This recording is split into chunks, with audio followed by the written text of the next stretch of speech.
Alright, good day, guys. Welcome to my channel. This is Dr. Paramount, a go-to destination for orthopedic insights and practical knowledge skills.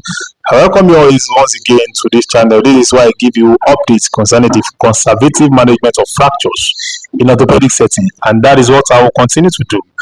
So in my last class, I talked about fracture management to some of these bones, the short bones in the body. I talked about management of the wrist bones.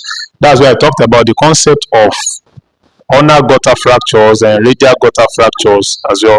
I said ulnar gutter fracture, ulnar gutter splints, ulnar gutter splints and radial gutter splints. So when I talked about ulnar gutter splints, I said ulnar gutter splints, they are applied when there is a fracture to the second and the third metacarpus or any soft injury concerning around that area, and also if there are some of these phalangeal fractures as well.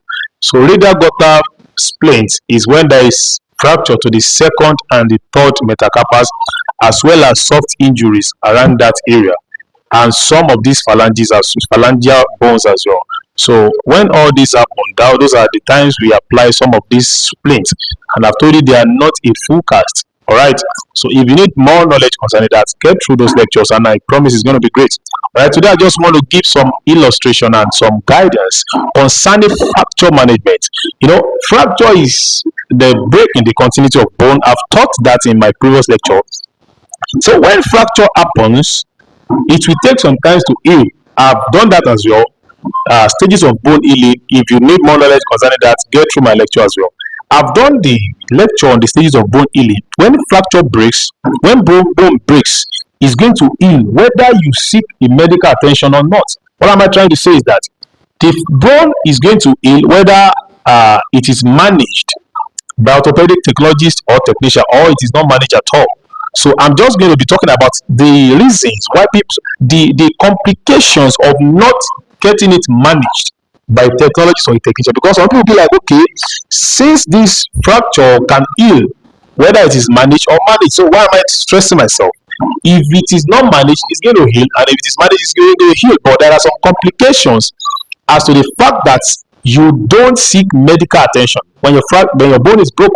Now the first thing is that when a fracture breaks, we say fracture is the break in the continuity, that is, the fracture discontinued the process of that bones. So the bone continuity has been stopped. So the shape of the bone will be deformed. It's not going to be the same way the brain has registered that particular bone. So when fracture happens, the fracture may be displaced or not. Even if it is not displaced, the bone must have left the original shape. So when it is displaced like that, it will be deformed. The shape will be different. Now, where the management comes in, what we do when we say we want to manage the fracture conservatively is by manipulative reduction. That is, we manipulate with our hand. We pull, then the body of the patient will serve as the counter pull, and the bone, the shape of the bone will be brought back to the normal anatomy. Because before the fracture happens, the bone was in an initial state of anatomy. That is how the brain has registered it. So when the fracture happens, the normal anatomy has been deformed from there. So what we do is to bring back the normal anatomy, and we do it until healing is confirmed. That is why we have to put the concept of circular POP cast so as to immobilize that particular bone. Now, when the bone is not managed, the first thing is that the shape of the fracture, the bone will heal exactly to that shape. So if the bone is bent like this, that is how the bone will be healed, and that is how the patient will continue to use it.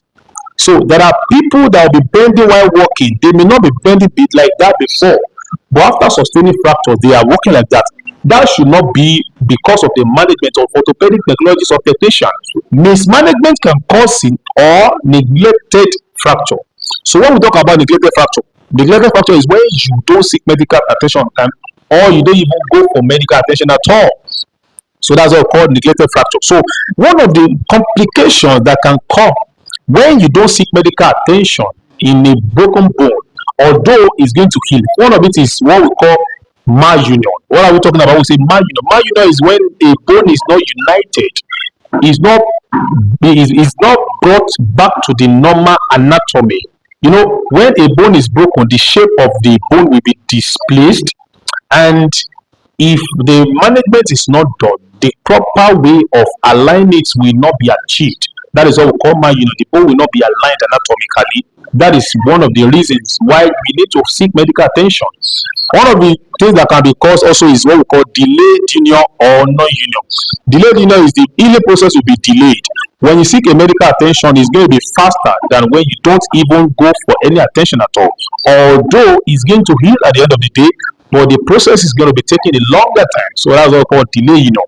Non-union, the bone will not be united at all. Is going to be there is not going to be any unity between the two fragments of the bone.